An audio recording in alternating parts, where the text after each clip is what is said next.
Hello and welcome to the channel. I'm Annie, this is Stanley, and we're here to talk about books.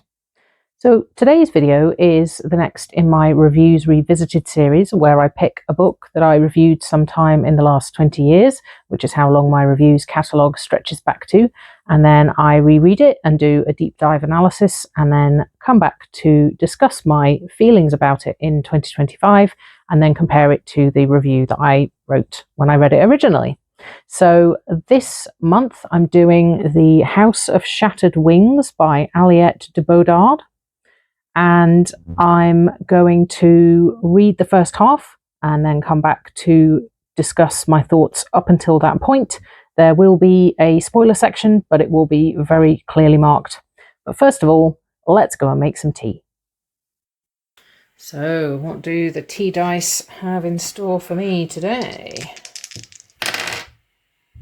3 and 2 is 5, so that's green and black, sunflower and pineapple. Okay, that's a mix that I have done myself, where I've had tea that didn't fit in the drawers, and I've ended up mixing in ones that shouldn't really necessarily have been mixed, but hey, we'll go with it. Back to the yellow and blue office teapot. There we go. Good old past me has, as ever, already boiled the kettle. Oh, there's quite a lot of water in there. More than I need. Oops. There we are. Green and black. Sunflower and pineapple. A little bit weird, but there we go. So now that we've got our tea, always very important accompaniment to reading, I'm going to have a brief think back to when I might have read this before and what I might have thought of it last time I read it. Don't have a huge amount to say because I remember nothing about this book. I'm assuming it must have been a very long time ago that I read it, possibly one of my earlier reviews, 2005 to 2007 perhaps. I think it's something to do with angels, but I guess we'll find out as we go. I also think that I might have DNF'd it the first time around, which is maybe why I don't remember anything about it. So why I thought it was a good idea to try and read it again, I've no idea. It's also 400 pages and the text is really, really tiny, so I think it might be a bit of a struggle, but we'll see how we get on. I'm going to go and start reading it now, and then I'm going to come back when I'm halfway through and let you know what I think up to that point.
So I'm now halfway through The House of Shattered Wings by Aliette de Bodard, and it is indeed about angels, so I remembered that much.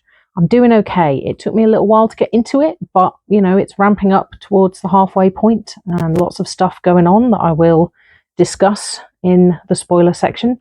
It's interesting. It opens in the second person with one of the angels falling from heaven. So it was quite a bold choice to go with second person and putting the audience directly into the experience of the angel falling. It then dumps you right in the middle of the action in Paris After a war has devastated the city, there's angels wandering around, there are humans wandering around, there's lots of factions, lots of different antagonisms going on. It's quite a lot to get to grips with, all of the different factions and all the different characters and the background to the world. It's quite a lot of world building exposition, but not a huge amount of it explains a huge amount of what's going on. So it is a lot. It's very confusing. Apparently, the Great War, so the First World War in this version of history, was sparked by disagreement between fallen angels who then rampaged around the world, taking over places and conscripting both the immortals in those areas and the humans to serve them in their factions of the war. And that created a lot of destruction and death all over the world, and so everything is a bit broken and a bit raggedy, and people are affiliated with different houses of the fallen angels even now after the war, because they need their financial support and their protection in order to survive. I think it's set in kind of the 1950s, 1960s based on what's said, but that's not massively clear. But the story itself takes place in Paris, and we follow various people affiliated with the House of Silver Spires, which is the oldest angel house and was originally set up by the Morning Star, but he has since vanished. And we now follow Celine, who is a fallen angel and the head of that house. Madeline, who is the human alchemist who deals with the bodies of fallen angels when they die, and they're affiliated with House Silver Spires. There's a new fallen angel called Isabel, who's a prominent character, and she's taken in by House Silver Spires. And there's also a human, possibly used to be immortal, Asian guy called Philippe, who's from Vietnam, and he is associated with an Eastern pantheon. So that brings in some interesting extra cultural stuff that's really good. And he, at the beginning of the book, is taken into custody by House Silver Spires and bound to them by a very complicated spell. So he's one of the main protagonists as well. Things quickly get a lot more complicated, though, because there's something rampaging around, killing people in the city, and all of the other houses get involved. So there's an awful lot of people, there's an awful lot of different agendas. There are people who are plotting against House Silver Spires. All of the characters are morally grey at best, so there aren't really very many obvious good guys. There's the people that we're following, the people that we're closest to. We're probably invested in Isabel and Philippe more than anybody else. But yeah, there's an awful lot of different people trying to achieve different things. That's one of the things that slightly annoyed me, because there's various people who know things about what's going on, but for whatever reason they don't want to share the knowledge that they have. So they're all investigating, or they're kind of implementing different plans and machinations against each other and not working together, and that causes a lot of problems because it means that they can't pool their resources and their knowledge and figure out what's going on. The war is over and has been over for some time, but there's still a lot of antagonism between the different houses. Some of them are allied, some of them aren't, some of them are trying to bring each other down still. So there's a lot of unrest in the city. It's pretty gory right from the start, but not in a way that really bothers me that much. But there is descriptions of bodies that have been mutilated. There's some torture that goes on.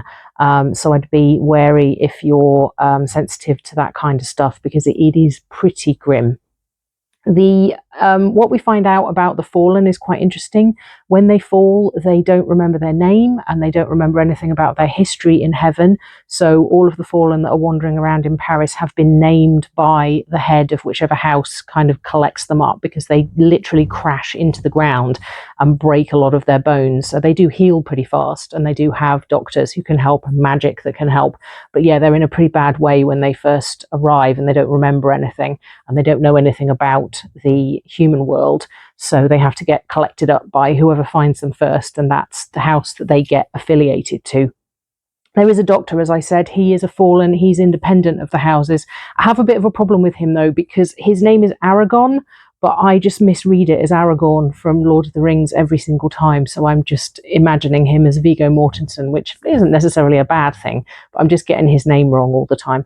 There's an awful lot of complexities of the interrelationships between all the characters and the houses and the history behind everything, which is quite good. I'm finding it very interesting. A lot of politics within the different houses, and that affects how people respond to each other and interact with each other and what they're prepared to say and what they're not. Themes of colonialism, talking about the war and how the fallen, who are obviously part of the Western Christian religious tradition, rampage around the world and either drive out or conscript and enslave the spirits or guardians or gods of other places. The prose is pretty richly descriptive. I'm enjoying all of the metaphor, all of the imagery. It's very vivid. I can see everything that's going on, but it feels quite old-fashioned and a bit remote, so it's making it a bit difficult for me to really connect with the story and the characters. As I say, it took me until about page 150 to really start getting invested. And I do find the Fallen's attitudes to faith and religion really interesting, because they obviously they absolutely know that God exists, but also that he has rejected them. So some of them are massively desperate to get back in his good graces and find their way back to heaven, whereas others are very bitter and resentful and have rejected God right back. So it's really interesting. They actually have priests within the houses and sacred spaces. So there's a cathedral in House Silver Spires, and there's a human actually priest who does services for the fallen and the humans in the house. So the worship of the Christian God is still quite strong, but different people have different attitudes to knowing what they know now that the fallen angels are running around in the world. As far as the magic system goes, I don't mind a soft magic system. All of the magic systems in the books that I've written are quite soft, which does annoy my husband Dave, because he much prefers to know the rules and everything that's going on. But I don't mind a soft magic system. But the magic system in this is so soft as to be basically incomprehensible, to the extent that most of the time I don't even know what the spells people are casting are meant to do, let alone how they're casting them. So that's a bit frustrating. But as I say, it did start to draw me in by around about page 150. There's quite a lot going on by the midpoint in the book. So I am now going to go into the spoiler section. Spoilers from here on out for the first half of The House of Shattered Wings by Aliette de Bodard. Skip to whenever the border with the spoilers on it disappears if you don't want spoilers. So by page 75, there were a fair few interesting plot threads had emerged. It'd taken a little while to get going. Philippe finds a mirror hidden underneath a throne in the cathedral in House Silver Spires that's been imbued with angel breath. And when he touches it, he gets connected in some way to the person who created it and starts getting visions of some of their memories.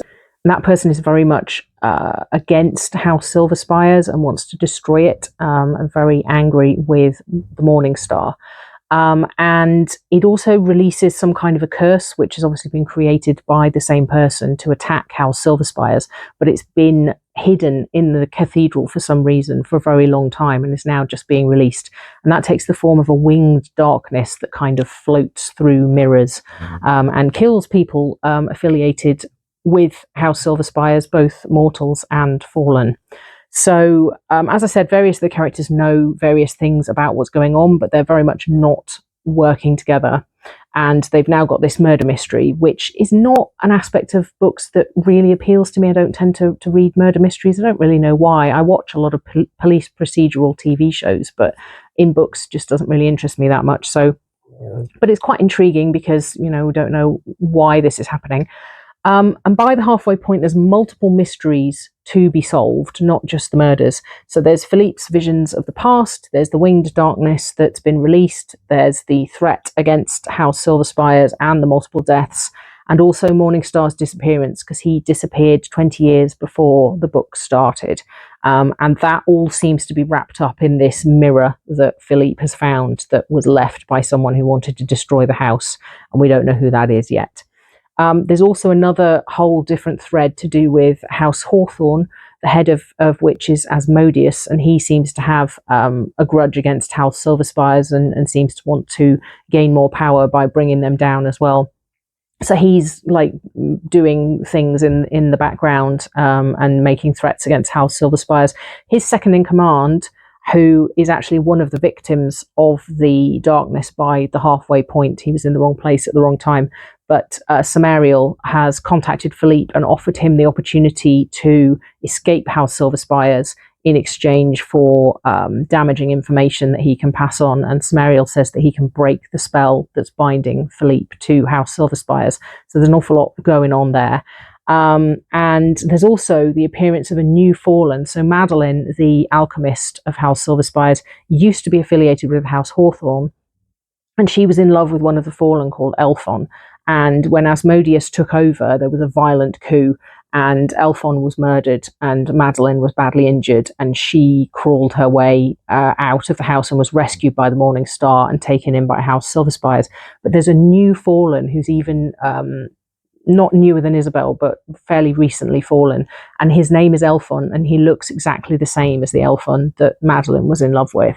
And so there's a big mystery about that, but he doesn't remember her, and he doesn't seem to think that he's been on Earth before. But Asmodeus must know, because he was in House Hawthorne as well and actually murdered Elphon during the coup. So there's a mystery about that. So there's all the stuff to do with House Hawthorne as well.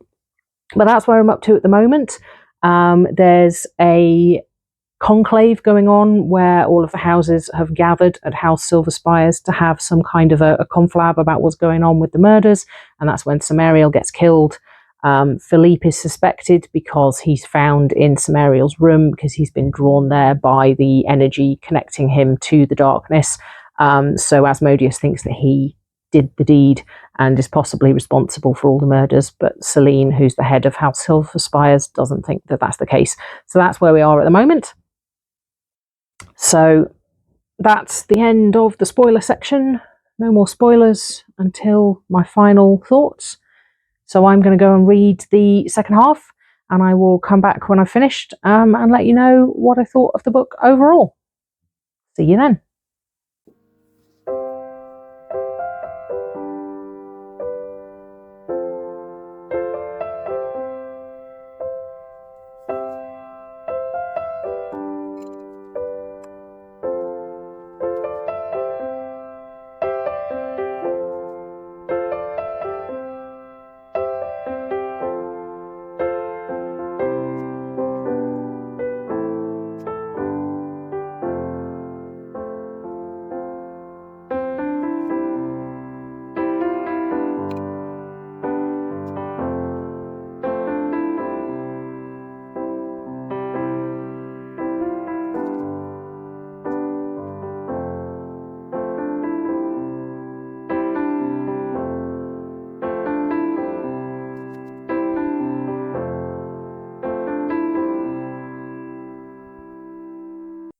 So I've now finished The House of Shattered Wings by Aliette de Bodard, and here are my thoughts on the second half. So I have to admit, I took a few days break after I finished the first half while I was doing the filming, and I wasn't that enthused to pick it back up again. And so, yeah, that wasn't a great sign, but it did then actually draw me in quite quickly in the second half, although it then got incredibly complicated and quite difficult to follow and very confusing. So in the second half, there's an awful lot going on. There's a lot of factions. There's a lot of different threats to House Silver Spires from different directions, some of which may or may not be connected up. And I don't know, it felt overall like it was very much a minor installment in a much bigger story, and it is the first in a trilogy, so I suppose that's fair. But because there was the murder mystery and all of the stuff with the curse, I don't know, I wanted it to feel more like a complete story than it did. And as I said, there's an awful lot of new information comes in the second half. There's a whole set of new characters that turn up but then aren't in it very much. There's an awful lot of stuff that happens that feels as though it ought to be really significant and then is resolved almost immediately. We find out various things and then suddenly they're not important anymore, or there's a massive threat which is then dealt with incredibly quickly. There was also some world building information that seemed a bit confusing. We're over halfway through when we discover that the fallen angels can also become addicted to angel essence, which seems a bit weird because that's distilled from fallen body parts after they die. So it's what they're basically infused with, it's their magic. So it seems a bit odd that they would be able to become addicted to it and be detrimentally affected by that. Overall, there's an awful lot of characters who feel beholden or indebted to other characters, or are seeking vengeance for various things.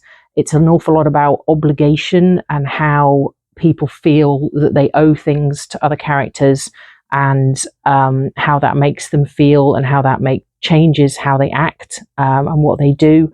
So there's an awful lot of that going around, and it turns out that most of the obligation and the loyalty is fairly misplaced when the various reveals are made.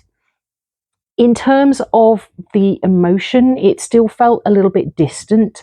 I did like the development of the interactions between Philippe, the possibly mortal, used to be immortal from the Asian pantheon, and the newly fallen angel Isabel. And yeah, that worked out really well. I liked how Philippe changed what he did because Isabel believed in him and thought that he was a better person than he thought he was. And that changed quite a lot of what happened towards the end. As I say, there were multiple times where like really significant things would happen and then they just weren't really important anymore. And there was quite a lot of setup for the second book in the series. So yeah, I mean, I didn't dislike it. It certainly ramped up quite a lot towards the end, but then it kind of ramped up and then it kind of dipped again, and then it ramped up and then it dipped again. So the pacing was quite odd. But yeah, I made it to the end. Didn't hate it. Didn't love it. So now I'm going to go into the spoiler section. So if you don't want spoilers for the second half of The House of Shattered Wings, skip to the end of the section with the frame around it. So yeah, the start of the second half, there's suddenly dragons, which was a bit of a surprise. They had been mentioned earlier on. Philippe mentioned that there were dragons where he comes from. And he's from Asia, he's from Vietnam, and that they had been driven out by the Western fallen angels who came in and took over and conscripted a lot of people for the war, and the guardian spirits of the land were driven away. But they're in the Seine River in Paris, and they're described as having Asian hairstyles and clothes, and they speak Vietnamese to Philippe, and they seem quite connected to him. But then the princess says that the Dragon Emperor died because he was the Seine, so he was the guardian spirit of the Seine, and when it got polluted by the magic war, that affected the dragons and ended up killing the Dragon Emperor. So that was really confusing. There was also a bit when Madeleine and Isabel came to get Philippe from the dragons. They found that the dragons were setting up some kind of monument to him and describing him as the Dragon Prince. So I got really confused as to whether he was actually a dragon, but he definitely wasn't. But the monument was next to a monument to the Dragon Emperor who was dead, and Philippe was being kept on like a slab underneath the monuments as if they were going to kill him or as if they thought he was going to die. But then the princess revealed that she wanted him to stay and marry her and become the new Dragon King. So that was really confusing. And then when they discovered what had happened to Morningstar, that was also a bit confusing because he knew that he had created the situation whereby the curse was laid on House Silverspires, and he'd done a ritual and made himself a burnt offering sacrifice to stave off the winged shadow that was killing the people, and that delayed the curse and sealed it in the cathedral until Philippe released it. And he thought that he had locked something into the spell that meant that he would then be resurrected. So he was kind of cheating. So he was going to sacrifice himself to stop the curse from destroying the house and then come back to life again. But it went a bit wrong, and that also got delayed until I think Madeline, Isabel, and Philippe found his body under the cathedral and released the last vestiges of his spirit. And then Asmodeus, who was the head of House Hawthorne, came and did another kind of spell, which then brought him back to life. So that was a bit confusing. And then the Furies turned up. So then we've got ancient Greek religious stuff going on, and they turned up and had some kind of confrontation with the last vestiges of Morningstar's ghost, and then the ghost dissipated and the Furies disappeared, and that wasn't really a thing. So yeah, it was just all a bit confusing. And then it turned out that that hadn't dispelled the curse, and the darkness was still inside Philippe and still inside the house and still a threat.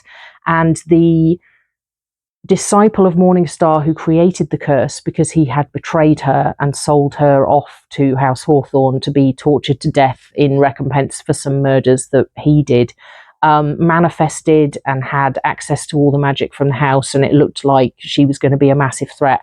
And then Celine just broke her connection to the house, all the magic drained away, and she disappeared. So she didn't need the Furies to enact the curse, and then she was all powerful, and then she was really easily destroyed. And yeah, it was all just very confusing and quite difficult to follow in places. But hey, it mostly got resolved. There were some things that were still definitely set up for book 2, which I suppose is fair enough. But yeah, lost me a little bit towards the end. Very confusing, bit difficult to follow. So that is the end of the spoiler section. So I'm just going to give my overall thoughts, and then I'm going to look at my original review and find out what I thought the first time around. So in terms of diversity, which is something that I always look at when I'm doing deep dive analyses of books, it does state that the fallen don't have a gender, but they do manifest as either male or female when they fall. It doesn't seem like they get a choice in that, because they don't have control over what form they take when they fall. Several of the fallen do have lovers who are at least presenting as the same gender as them, so there's a certain amount of queer representation in a way. Although I have to admit, when you see the various couples together, there's not a huge amount of affection going on that I could see.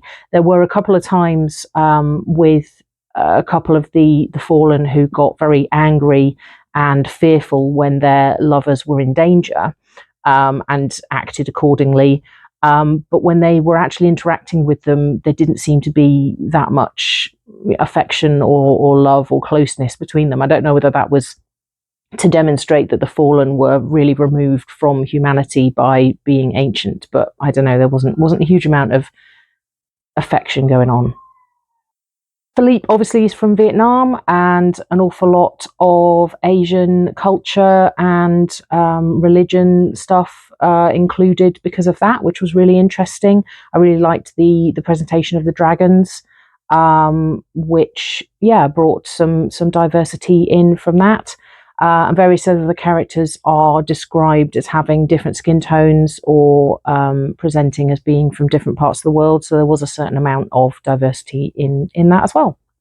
Overall, it was interesting. It was an interesting story. It did keep me mostly engaged. There was an awful lot going on. There were layered characters. The writing, I have to say, the writing was beautiful, really beautiful writing, really evocative, really vivid descriptions, really wonderful imagery. So that was nice.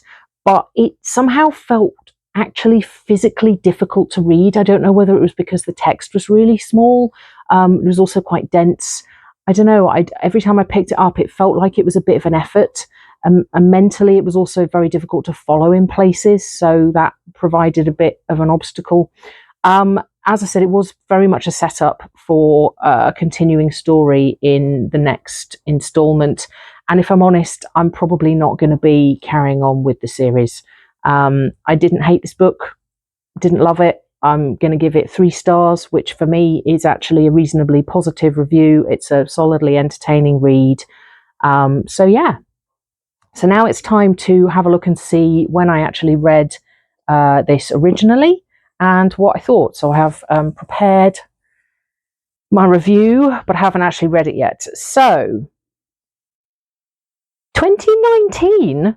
Whoa, okay, that's very, very confusing, because I would have thought, from not having had any recollection of this book, if you'd asked me before I saw this in my reviews catalogue, if I had ever read this book before, I would have said, I have never heard of this book before. So I thought I'd read this in like 2006, 2007, sometime then. So yeah, 2019, Stanley.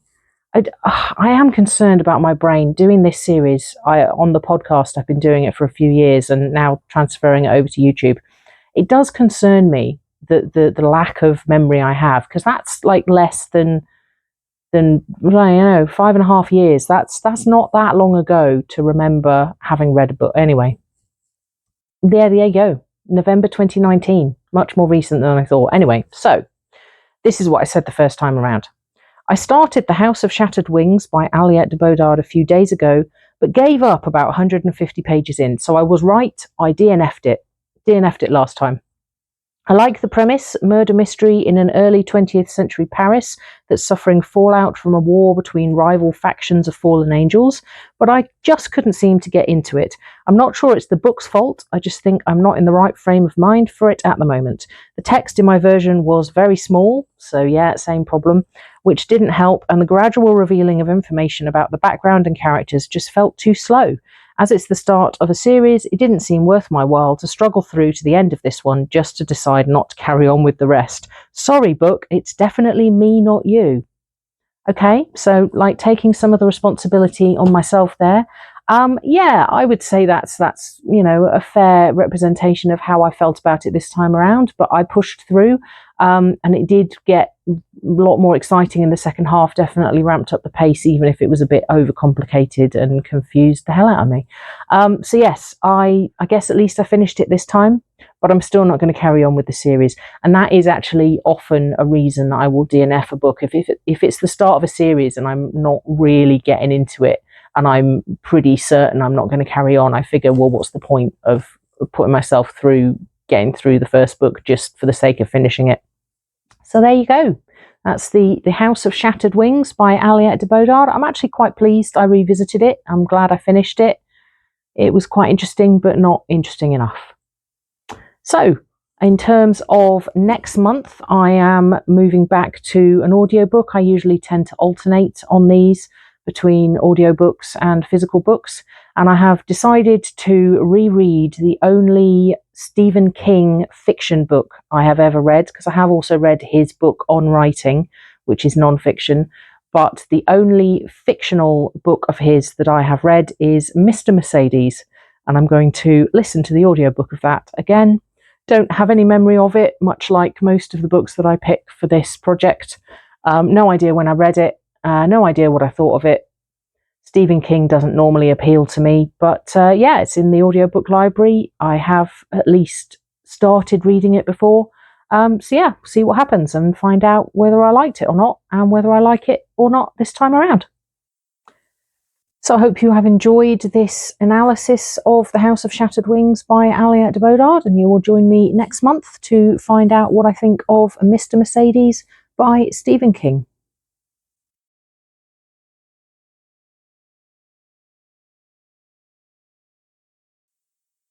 Bye for now.